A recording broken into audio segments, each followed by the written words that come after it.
हरिओम जी। राधे राधे। राधे राधे महाराज जी, आपके चरणों में कोटि कोटि नमन। महाराज जी, प्रेम क्या है? किसी को याद करना प्रेम है, किसी के बारे में सोचना प्रेम है, हर वक्त उसकी ख्याल रहना प्रेम है, या उसका चिंतन या उसके बारे में सोचना प्रेम है? सब एक ही बात है। याद करना, चिंतन करना, सोचना। पर प्रेम शब्द सार्थक होता है सच्चिदानंद पे। किसका है? आपका है। आजकल जो प्रेम शब्द का प्रयोग पार्थिव पांच भौतिक शरीर के भोग को कहा गया, उसे प्रेम नहीं, उसे काम कहा गया है। ये जो पुरुष स्त्री संबंधी आकर्षण है, बोले प्रेम है, इसे काम कहते हैं, प्रेम नहीं कहते। प्रेम होता है सत चिद आनंदमय। प्रेम होता है प्रतिक्षण वर्धमानम। प्रेम होता है कामना रहितम। प्रेम होता है सूक्ष्मतरम। प्रेम होता है अनुभव स्वरूपम। समझ रहे हो ना? अब क्या समझोगे प्रेम के विषय में? प्रेम तो बड़ा सूक्ष्म विषय है, पर हम इतना बताते हैं कि जैसे अपनी माँ से प्रेम है, बहन से प्रेम है, तो वहाँ हमारे दूषित भाव तो नहीं होते, पूज्य भाव होते नहीं होते। जैसे जवान बेटी अपने पिता के गले लगे तो काम भाव थोड़ी आ जाएगा। तो देखो, लौकिक भावना में भी काम की बस नहीं चलती। तो सोचो, प्रेम जब जागृत होगा तो चराचर जगत में अपने इष्ट के सिवा और कुछ दिखाई ही नहीं देता है। जब प्रेम जागृत होता है तो सतचित आनंद में प्रेम है, सतचित आनंद का ही अनुभव होता है।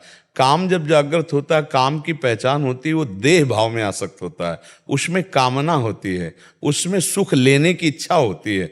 तब हमारे को लगता है कि हम इससे प्रेम करते नहीं। वो कामना होती है, मोह होता है, राग होता है, लौकिक आसक्ति होती है, प्रेम नहीं होता है।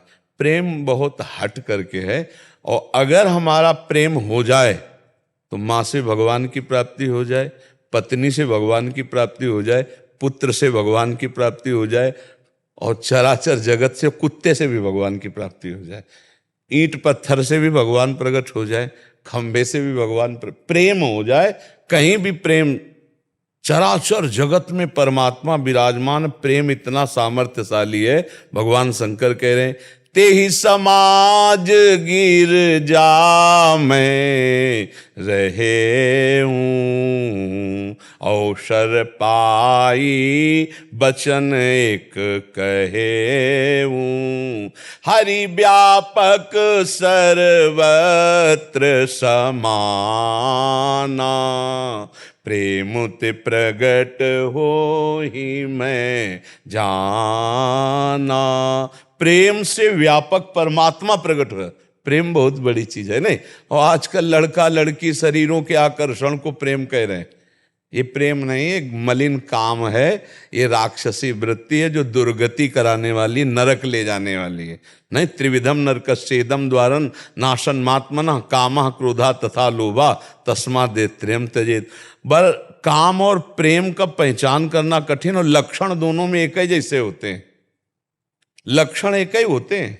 जैसे कामी पुरुष सदैव स्त्री का चिंतन करता रहता है, कामी नारी प्यारी जिम, लोभी जिम प्रिय दाम, तिम रघुनाथ निरंतर, प्रिय लागो मोहि राम।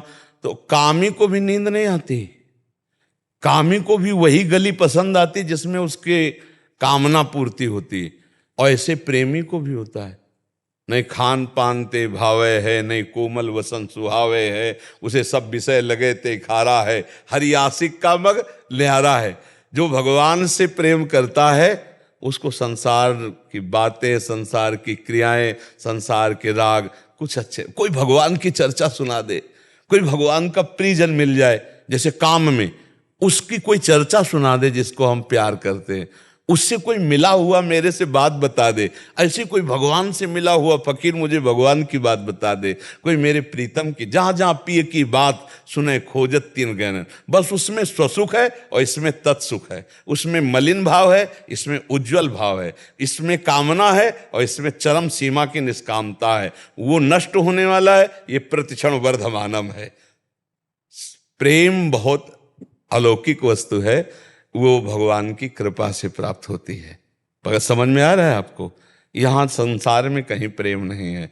हाँ, ये जरूर है कि शायद इसको ही इश्क कहते हों, जैसे कोई दिल को मसला करे। भाई जी से हनुमान प्रसाद पोद्दार जी ने प्रेम दर्शन में लिखा कि एक उर्दू शायर प्रेम की परिभाषा लिख रहा है कि अपने प्रीतम की याद में दिल में एक विशेष प्रकार की पीड़ा आनंदमयी हो रही। राधा राधा कब मिलोगी प्रियाजू, आज का भी दिन गया आज भी दरस बिन दुखन लागे नयन। हृदय में एक अजीब तरह की पीड़ा, व्याकुलता, ये प्रेम का। अपने प्रीतम का सतत बिना प्रयास के स्मरण, अपने प्रीतम की बात सुनते ही खो जाना, अपने प्रीतम की बात सुनने के लिए व्याकुल होकर दौड़ा फिरना, अपने प्रीतम के मिलन के लिए हर उपाय करने के लिए तैयार, प्राणों को समर्पित करने के लिए तैयार, तो समझ ले कि हमारे अंदर प्रेम आ रहा है। पर जब भगवान का प्रेम आएगा तो फिर और किसी से अपनापन नहीं रह जाएगा। जननी जनक बंधु सुत दारा, तन धन धाम सुहृद परिवारा, सबकी ममता ताग बटोरी, मम पद मनहि बांध बर डोरी।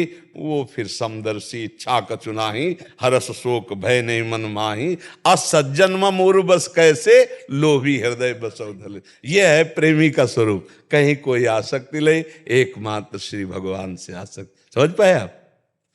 किसका प्रश्न था? आपका था? किसी को याद करना, सोचना, ख्याल करना, चिंतन करना। किसी को नहीं, प्रभु को याद करना। किसी को तो कामी पुरुष भी, अरे फांसी लगा लेता है। कामी पुरुष फांसी नहीं लगा लेते तो माता पिता मिलन में बाधा पहुंचाए तो दोनों फांसी लगा लिए ना, तो इनको प्रेमी कहोगे क्या? इनकी आरती उतारोगे क्या? दोनों भूत बनेंगे, नरक को जाएंगे, नीच योनियों को प्राप्त होंगे।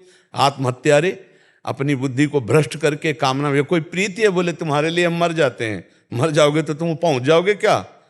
एक ही जगह पहुंच जाओगे क्या? तुम्हारा राज्य है क्या? तत्काल यमपुरी, यमदूत अलग अलग, उनको अलग अलग दंड देते। अपने राज्य में, अपने में राज्य कानून में भी तो है ना, भागवतिक कानून में भी है। हाँ, तो इसलिए आपका बच्चा उद्देश्य क्या था इस प्रश्न का?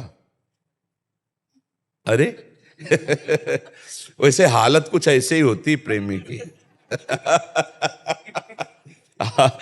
कि कुछ बोल ना पावे तो यही सही उत्तर है। प्रेम का उत्तर सही क्या है? मुंह का स्वादनवत, कुछ बोल न पावे तो यही उत्तर है प्रेम का सही उत्तर। पर ये कहीं काम में परिवर्तित ना हो जाए, इतना संभालते रहो। भगवान का नाम जप करो, भगवान की स्मृति में रहो। हम सब भगवान के अंश हैं, तो हमारा जन्म सिद्ध अधिकार है भगवान की प्राप्ति करना। जैसे पिता की प्रॉपर्टी का अधिकारी पुत्र स्वाभाविक होता है, ऐसे भगवत प्राप्ति का अधिकार हमारा जन्म सिद्ध है, क्योंकि हम भगवान के अंश हैं। ठीक है, आप आगे बढ़ो।